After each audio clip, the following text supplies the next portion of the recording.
Before I became Faith's father, I had the blessing of learning about God's providence. For more than half of my 46 years on this earth, I have been a Christian.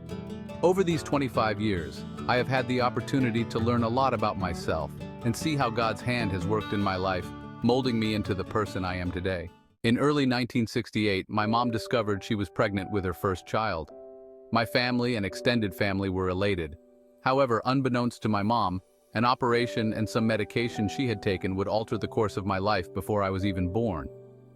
When I was delivered, the doctors discovered that I was born with 3 birth defects: a cleft lip, a cleft palate, and a webbed left hand. My arrival wasn't easy. The doctors decided not to let my mom see me immediately, fearing the shock might be too much after her long and painful labor. It wasn't until the next day, after my pediatrician, Dr. Scully, showed her photos of me, that she saw her firstborn son. Seeing the photos first allowed her to digest the reality of my condition. When the nurse finally brought me to her, she welcomed me with open arms. During my first visit to Dr. Scully, my mom asked about the special care I might need. His advice played a significant role in shaping my life. He told her to treat me like any other kid and not to overprotect me, allowing me to discover my own limits. This advice has stayed with me, and now, 40 years later, I pass it on to my daughter, Faith. The first weeks of my life were rough. Due to my cleft palate, I had to be fed through a lamb's nipple, and food often came out of my nostrils. The doctors informed my parents that I would need several surgeries, and they had to start right away. At 8 weeks old, I had my first surgery, followed by 8 more in the next 5 years. By the time I turned 17, I had undergone nearly 20 surgeries. Some might think that children don't remember trauma, but even if a child can't fully understand the events, the trauma is real and leaves lasting effects. For me, these surgeries and hospital experiences created deep-seated fears that God later healed. After starting school, my surgeries were scheduled in the summertime, creating a love-hate relationship with the season. Summer was supposed to be a time for play and freedom, but for me, it meant another surgery.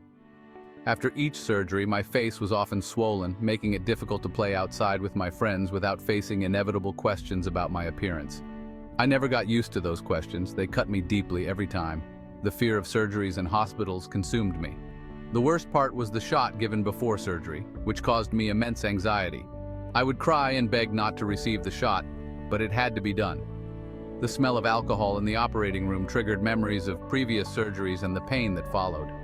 These experiences created neurotic emotions that only God could heal. Despite the trauma, God had a plan. He didn't prevent the pain, but gave me the fortitude to endure it, knowing that one day I would be healed and He would be glorified.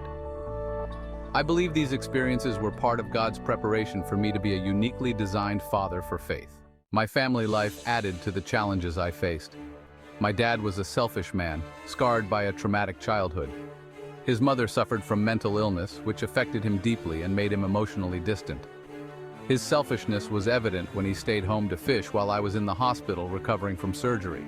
Despite needing him, he never visited me in the hospital, which left me feeling abandoned.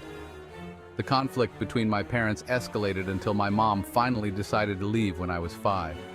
I remember the frantic night when my mom packed our belongings into garbage bags, signaling the end of our family life under one roof.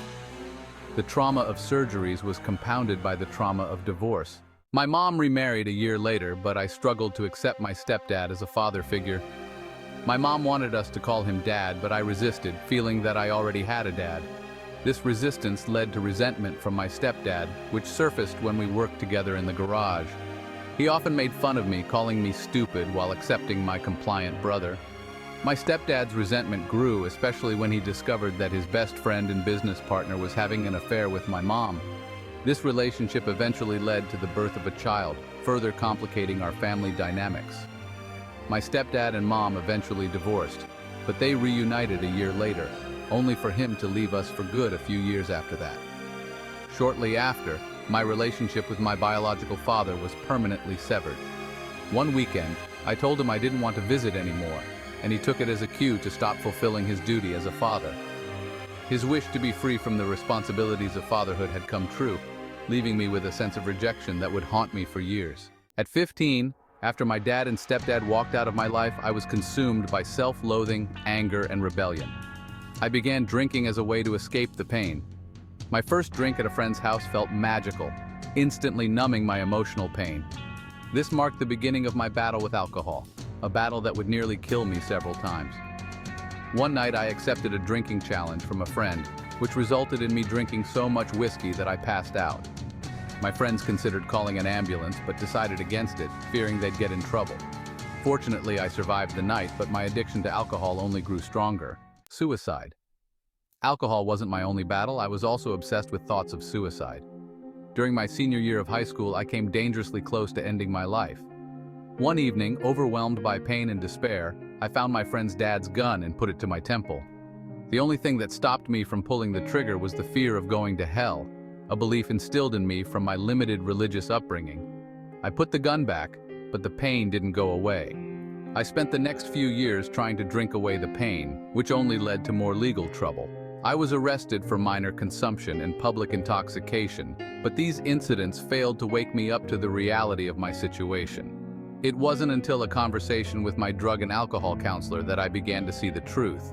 He asked me if I was an alcoholic, and when I denied it, he pointed out that people who aren't alcoholics don't risk a year in jail for a drink. His words hit me like a dagger, exposing my self-delusion. Soon after, I attended an Alcoholics Anonymous meeting where I heard people share their stories. For the first time, I felt understood. A poster on the wall caught my eye, particularly the third step: made a decision to turn our will and our lives over to the care of God as we understood Him. That night, I watched the 700 Club on TV, and through Pat Robertson's words, I accepted Christ. This time, my conversion was different. I finally understood the gospel in its fullness, that Christ's death, burial, and resurrection justified me before God. My sins were forgiven, and I became a new person. Though I continued to struggle with sin, I now had victory over it through Christ. 2 years after my conversion, I felt called to full-time ministry and enrolled in a Christian college. During a convocation service, the minister preached on God's promise to restore what the locusts had eaten. I believed this promise applied to me, particularly in the area of family. I dreamed of having a godly wife and children, but later found out that Michelle and I might not be able to have kids. It wasn't until we adopted Faith that I realized how my understanding of the gospel would transform my parenting. The 16 years leading up to Faith's adoption prepared me to be a better parent. First, I learned that God places people in families. After my conversion, I began to see the importance of family as designed by God. Adopting Faith taught me that while our family took a different route, we arrived at the same place as any other family. God placed Faith in our lives to nurture her spiritually and emotionally, and I was determined to train her in the ways of God. Second, I learned that to be an effective Christian parent, I must know God and experience His transforming power. My salvation experience instilled in me a desire to have a family, and the more God transformed my life, the better I could nurture Faith's spiritual life. As a father, I am called to love God with all my heart, mind, soul, and strength, and to pass this devotion on to my daughter. Finally, I learned to show Faith the love and forgiveness I received from God. My understanding of the gospel allowed me to minister to Faith as God ministered to me. My greatest joy comes from knowing that I am bringing God's grace and love to Faith, and I believe this will impact her for the rest of her life.